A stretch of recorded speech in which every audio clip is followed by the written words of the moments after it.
Hey everyone, welcome back to the Crypto ZX channel. Some breaking news coming out of Russia. So let's waste no more time and talk about this. And yeah, if you do hold XRP, you do want to watch this video till the absolute end because of what I will mention in this specific update. So before I get started though, as always, just a quick disclaimer, anything on this channel is not financial advice. Always do your own due diligence and research when you are investing in crypto. So briefly taking a look at the broader market, you're still seeing, the overall market still in red. And if you did watch my other update, which went live a few hours ago, I did mention as to why you're seeing the broader market see a little bit of a retracement. So if you did miss that, no problem.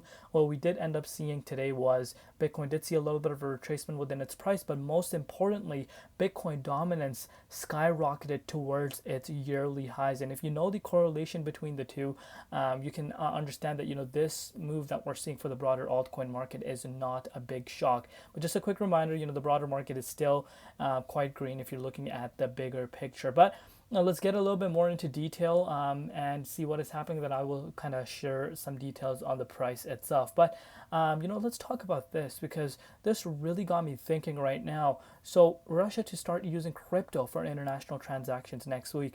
What kind of crypto, right? Yeah, and that is going to have all the speculators talking right now. Like, what kind of crypto are they going to be using? Was it going to be Bitcoin?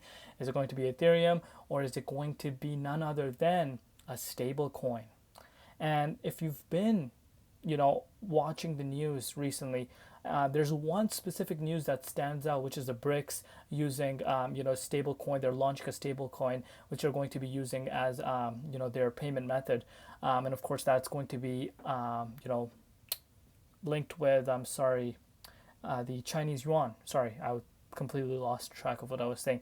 So anyhow, those speculations been going, and then obviously there's a major speculation regarding BRICS using XRPL ledger, and again that is not confirmed yet, so let's not get super excited. There is one thing that's specifically confirmed, that they will be issuing a stable coin, but they have not said if they're going to be using XRPL ledger. But I wonder if that announcement is near, or again, that's not a confirmed announcement, so we shouldn't be getting excited. If you heard anywhere that is 100% certainty and it's 100% confirmed, let me tell you that's bogus. That's not true. It's not confirmed. So we need to, kind of settle down on that. But the question that I get asked the most is the fact that, if XRPL ledger, gets used like it is being, it's being seen by so many different entities around the world, central banks. They're kind of realizing what the XRPL ledger can let them do. So if they come and start testing the XRPL ledger, will they use the RLUSD once it comes out, or are they going to be using the XRP token, which is the native token? And again, XRPL ledger coincides with XRP, the native token itself, just because the XRPL ledger is going to be able to have the stablecoin RLUSD on the platform. That does not mean XRP as a native token won't be used. It's going to be used for liquidity purposes. And in order for it to be used as a liquidity purpose, anyone that's using it will actually need to purchase, XRP. And this is where the whole speculation portion comes into play. But one thing I really wanted to show you guys is this specifically. Shout out to SMQKE, really goes into depth. And I know this article is a little old, and I know a lot of trolls are going to come out and say, well, this article is old. But what if I told you it takes time to get to these levels? 2020, in terms of central banks showing interest to the blockchain, in terms of institutions showing interest to blockchain, it was very rare. Maybe some countries were starting to look into Bitcoin, look into blockchain, but in a grand scheme of things, like 4 years later, as to what we're seeing right now, the entire landscape changing, that was not what was happening back then. So we need to keep that factor in mind. Projects can have the functionality beforehand. That doesn't mean you start seeing institutional adoption, or what it was intended to be, like the core users, the core audience that Ripple and the XRPL ledger was really trying to target. It doesn't mean it's just going to happen instantly. So we need to look at it from that point of view. But I really want to go over this to really show you guys what's happening. So XRP is the most used currency on the ledger easily as of now. Therefore, when it comes to whether it's going to be used or not, the data overwhelmingly suggests that it is default currency used for payments on the XRP ledger as of now. But remember, RLUSD is coming. Why do you think the RLUSD is coming? It's a stable coin. Why is the stable coin so sufficient?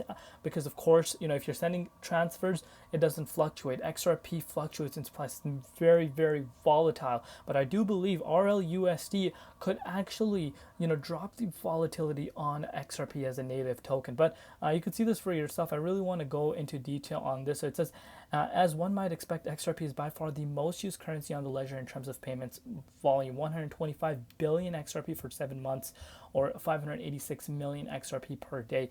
And of course, like I said, this article is old, 2020. But again, now you're starting to see the interest coming from the targeted audience.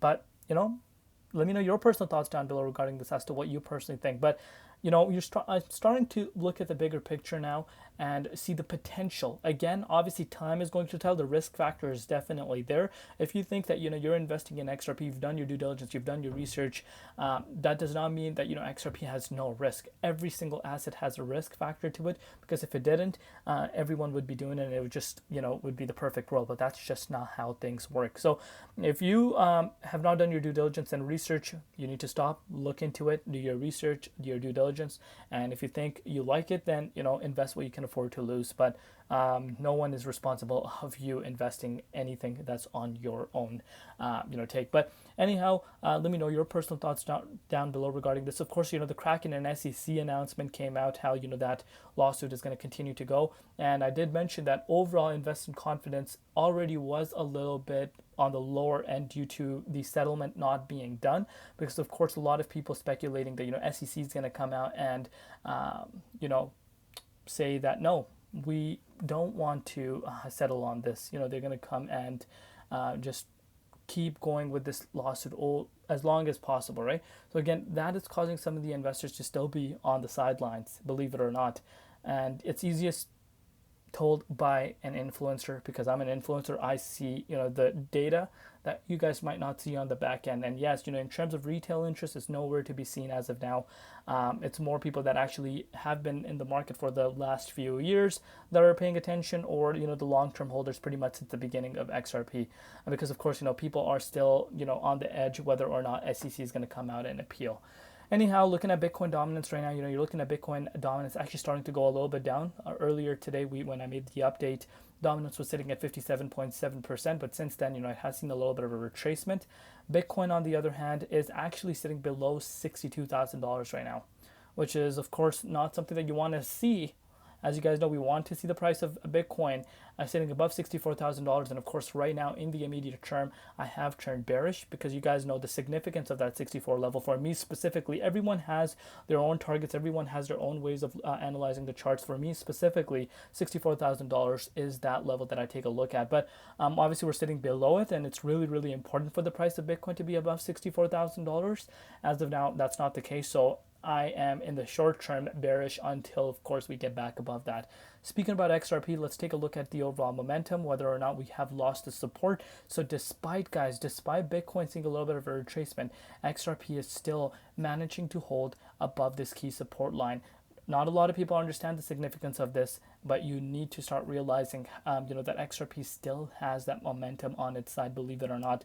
Imagine, if the factor of SEC's potential appeal was not there. I think we would have already seen XRP in the 78.6. And speaking about the 78.6, of course, some people are going to come out and think that, we never visited that price. Literally last year during a bear market, we saw the price go up to 94 cents. And I spoke about this last time around this exact time, that you could just understand how much money is still on the sidelines. And literally when we heard some mega developments coming out of the lawsuit, which was of course major in favor of XRP, you saw the price literally go up to 94 cents in a single day, pretty much doubling its market cap. And that's how you realize how much potential there really is as far as the native tokens price goes. But again, it's speculation at the end of the day. Only time is going to tell. But do let me know your personal thoughts down below regarding this Russian news. Which crypto do you think they're going to be using? Let your imaginations go crazy. Love you all. See you tomorrow in Crypto ZX, and peace out.